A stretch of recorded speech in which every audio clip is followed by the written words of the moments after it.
लेकिन ध्यान दें,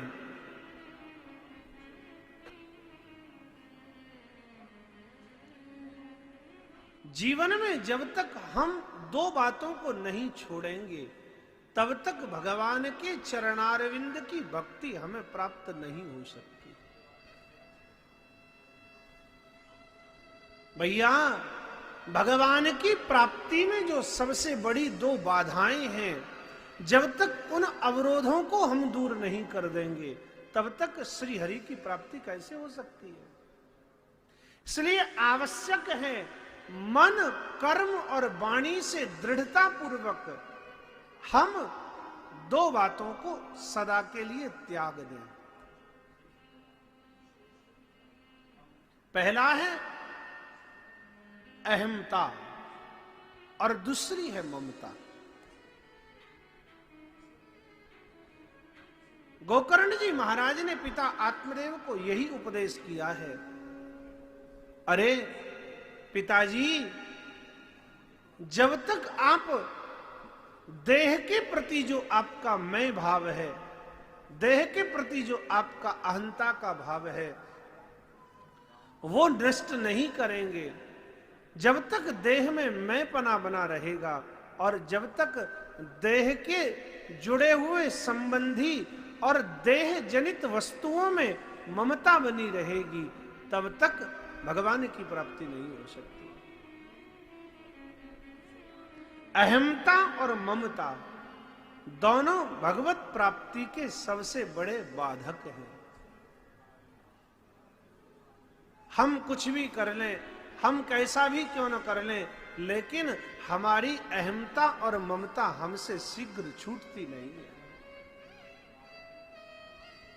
अहमता और ममता को त्यागना इतना सरल भी नहीं है जितना हम सोच लेते हैं।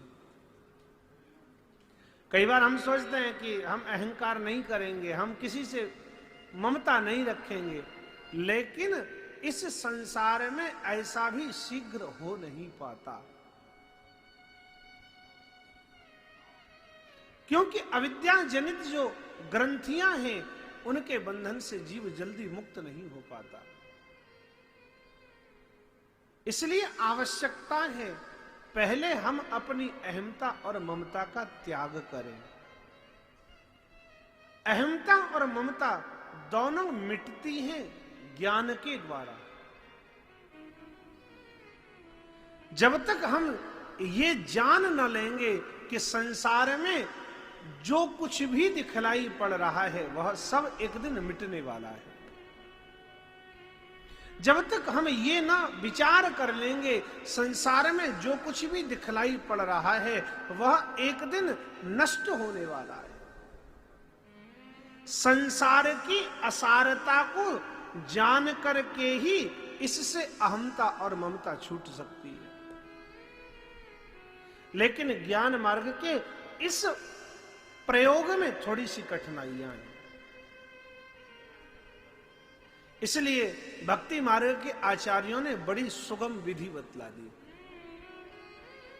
भक्ति मार्ग के आचार्यों ने कहा अहमता और ममता को छोड़ना नहीं है, क्योंकि अहमता और ममता को छोड़ना इतना आसान नहीं है जितना हम समझ रहे हैं। बोले फिर जीव का कल्याण कैसे होगा भगवान? कहने लगे बहुत सरल उपाय है। तुम्हें जो बातें ऐसी लग रही हैं कि ये अहमता और ममता हमें संसार से बांधती है, अपने इन दोनों अहमता और ममता को भगवान के साथ में जोड़ दो। आप कहोगे महाराज अहमता ममता भगवान से कैसे जुड़ेगी? मैं पने का जो भाव है वह भगवान से कैसे जुड़ेगा? भक्ति मार्ग के आचार्य ने बड़ा सुगम रास्ता बतलाया। बोले बहुत सहज बात है, अपनी अहमता और ममता को भगवान से जोड़ने के लिए बस एक काम करना है। कथा सुनने के बाद सच्चे हृदय से यह स्वीकार कर लेना है मैं भगवान का हूं। मैं को भगवान के साथ में जोड़ दो। मैं किसका? मैं भगवान का। मैं जब भगवान के साथ में जुड़ गया तो अहमता मिट गई। ये अभिमान बुरा नहीं है, मैं भगवान का हूं। लेकिन मैं पत्नी का हूं, मैं परिवार का हूं, मैं पिता का हूं, मैं पुत्र का हूं, मैं घर का हूं, मैं परिवार का हूं, ये अहंकार बांध देगा। लेकिन जब हमसे कोई पूछेगा तुम किसके हो, और हम कहेंगे हम श्री वृंदावन बिहारी के हैं, तो ये हमारा अहंकार हमें भवसागर से पार लगा देगा।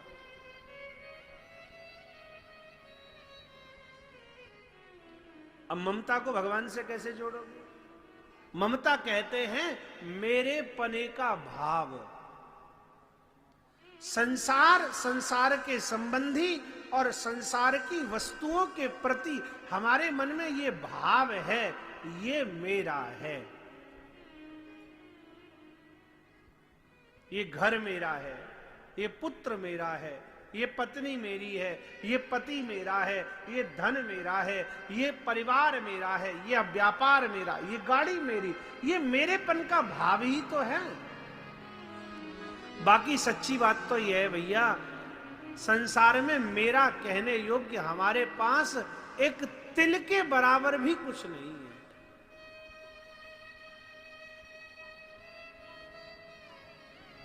यदि हमारे पास मेरा कहने योग्य एक रोम भी हो तो हम माने, क्योंकि मेरा हम तब कह सकते हैं जब उस मेरे वस्तु पर, जिसे हम मेरा कह रहे हैं, और उस पर हमारा अनुशासन चले।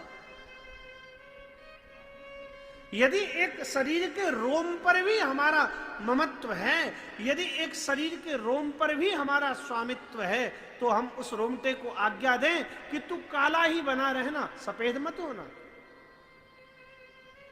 लेकिन क्या ऐसा संभव है? इसलिए मेरा कहने योग्य संसार में कुछ है ही नहीं।